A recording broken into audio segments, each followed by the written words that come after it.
In a high-stakes Senate hearing, broadcast of millions, a veteran senator tried to publicly humiliate a freshman congresswoman. He questioned her competence, he mocked her youth, and he did it with a smirk that was supposed to end the debate before it even began. But what he didn't see coming was a 200-page black folder she'd been building for weeks. A folder armed with federal data, voting records, and financial disclosures that was about to turn his moment of pride into his biggest political collapse. This isn't just a story about a debate. It's the story of a takedown. And the question that echoes through every replay is this: how did one woman's preparation turn a powerful man's arrogance into his own undoing? The Capitol hearing room was quiet, polished, and just a little bit bored. It was another morning session on federal aid, the kind of event that reporters cover on autopilot. Marco Rubio walked in with his usual practiced confidence. Navy suit, crisp speech, the air of a man who owned the room before he even spoke. A memo on his desk listed progressive threats, and Jasmine Crockett's name was underlined. He glanced at it and almost smiled. A rookie. This would be easy. But on the other side of the aisle, Jasmine Crockett wasn't acting like a rookie. Dressed in a storm gray blazer, she sat perfectly still, her focus entirely on a thick black folder in front of her. She wasn't looking around. She wasn't fidgeting. Her silence wasn't weakness. It was calculation. It was a quiet hum of a machine powering up. One of Rubio's young aides felt a prickle of unease. He watched her, sensing something the senator had missed. He saw the way she marked a page, the deliberate way she moved. It wasn't nervous energy, it was readiness. He leaned over to whisper a warning, but Rubio just brushed him off with that same dismissive smirk. And then the silence snapped. Marco Rubio stood up, his posture flawless, his confidence weaponized. He cleared his throat, not because he needed to, but as a warning shot. "In this chamber," he began, his voice smooth and controlled, "we used to base economic policy on data, discipline, and real-world outcomes, not hashtags." He didn't look directly at Jasmine, but the jab was aimed right at her. He was painting her as a lightweight, a product of social media, not substance. He let the insult hang in the air before delivering the line he'd clearly rehearsed. But now, some seem to think you can balance a federal budget with a viral tweet. A few low, dismissive chuckles came from the Republican side. It was the sound of an old boys' club backing up its own. He leaned in, his voice laced with mock concern. Experience matters. This isn't a law school seminar. It's the United States Congress. And frankly, governing isn't something you improvise after a couple of floor speeches. Across the room, Jasmine Crockett didn't flinch. Her face was like granite. She didn't scowl. She didn't sigh. She just watched him, her eyes steady, with the unnerving calm of someone who had been underestimated her entire life. What Rubio saw as passivity was actually a coiled spring. Beneath the table, her fingers slid a single yellow tab onto a page inside her folder. A tiny, almost invisible movement. It was a declaration of war he was too arrogant to see. The hearing took a short recess. Rubio, feeling triumphant, stepped away from the podium and turned to his aide. Believing he was off MIC, he let out a condescending chuckle, the line that would follow him for the rest of his career. "Honestly," he said, loud enough for the still-live C-SPAN feed to catch every syllable, "it's a waste of time debating someone who still belongs in law school."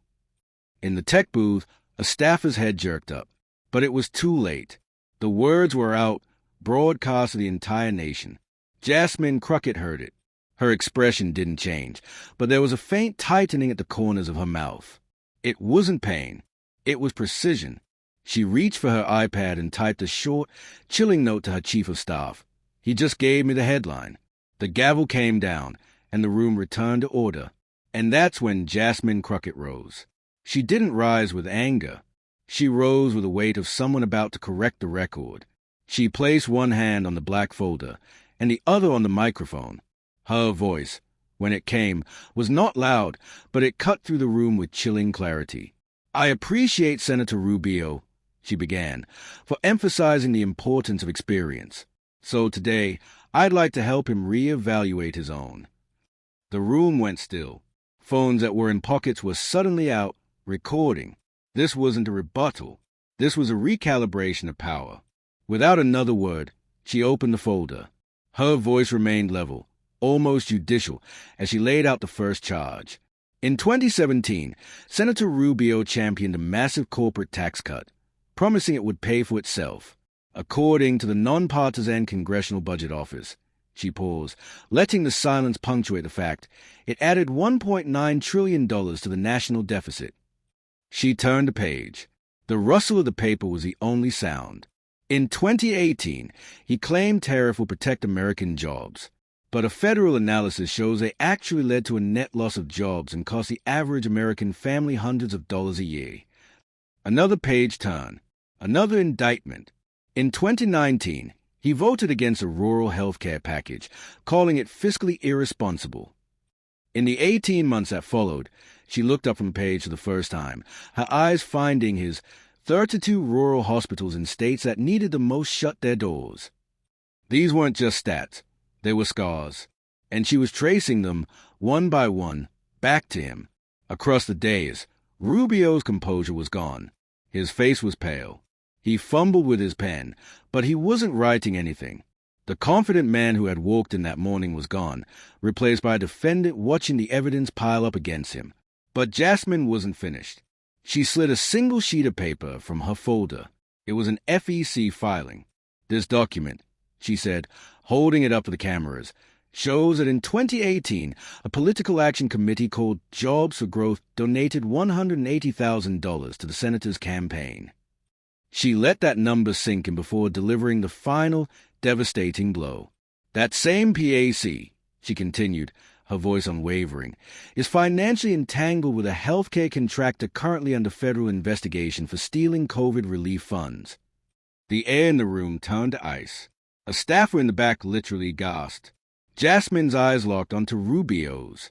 "So, Senator," she asked, her tone quiet but unforgiving, "if my policies are what you call socialism, what exactly do you call accepting money from people who steal from taxpayers?"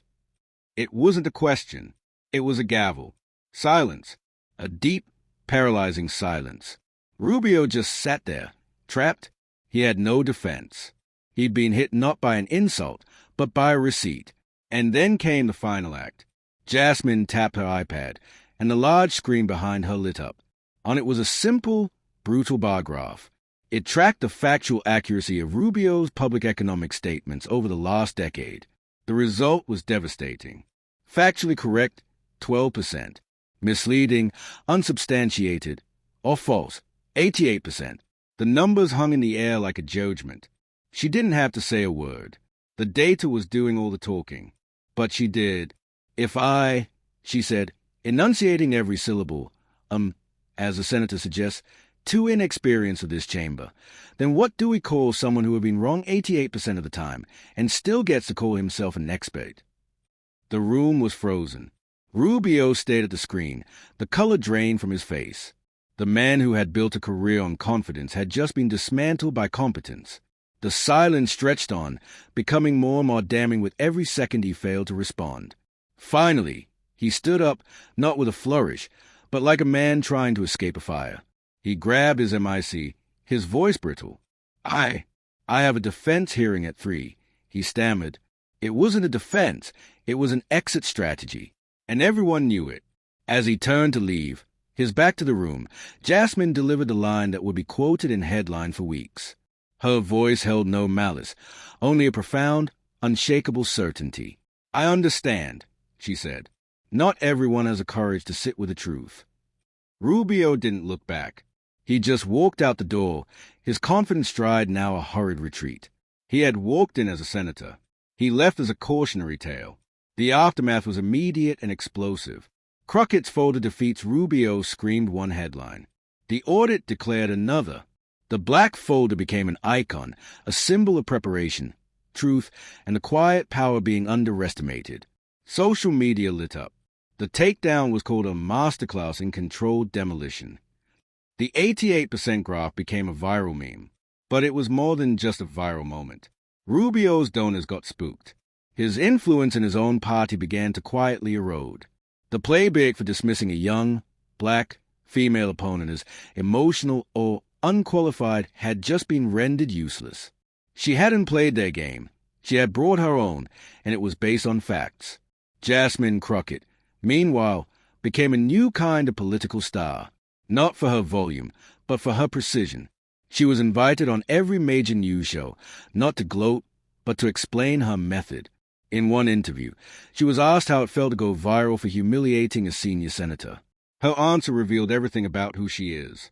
"If I went viral," she said calmly, "for asking questions with citations, that says more about the standard we've been accepting than it does about me."